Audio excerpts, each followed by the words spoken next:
Semarang dikenal sebagai kota pelabuhan yang sibuk. Namun ketika malam turun, beberapa sudut kota ini berubah menjadi tempat yang menyimpan cerita tak kasat mata. Tempat-tempat ini bukan sekadar legenda. Inilah 5 tempat yang dianggap misteri di Semarang. Tempat pertama, Lawon Sewu. Bangunan ini berdiri megah di tengah kota. 1000 pintu, 1000 lorong, dan sejarah panjang penjajahan. Banyak pengunjung mengaku melihat sosok perempuan berpakaian ala noni Belanda. Ada pula yang mendengar suara langkah kaki. Padahal lorong itu kosong. Ruang bawah tanahnya menjadi bagian paling sering dibicarakan. Hilap, lembab, dan terasa tidak drama. Seolah bangunan ini belum sepenuhnya ditinggalkan masa lalunya.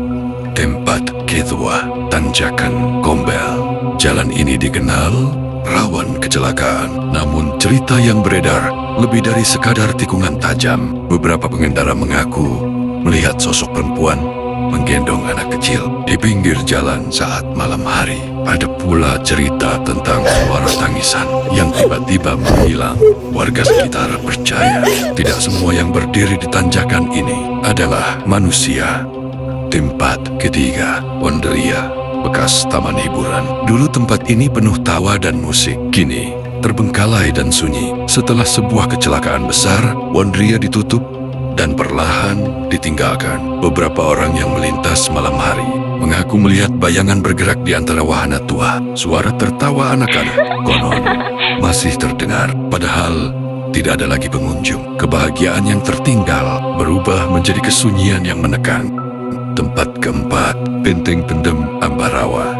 Benteng peninggalan Belanda ini dipenuhi lorong batu, dinding lembab, dan ruang gelap. Banyak yang merasakan hawa dingin tidak wajar. Sebagian melihat sosok tentara berdiri diam, seolah masih berjaga. Tidak ada teriakan, tidak ada suara keras, hanya keheningan yang terasa mengawasi setiap langkah. Dan tempat kelima, Hutan Tinjomoyo. Hutan ini terlihat biasa di siang hari, namun saat kabut turun, suasananya berubah. Pendaki dan warga sekitar sering mendengar suara langkah di balik pepohonan. Ada pula yang merasa dipanggil namanya dari arah yang tidak terlihat. Kabut tebal, jalan sunyi, dan perasaan tidak sendirian menjadi pengalaman yang sering diceritakan. Semarang bukan hanya kota sejarah, ia juga menyimpan kisah-kisah yang tidak pernah benar-benar pergi. Siap untuk melihat part 2?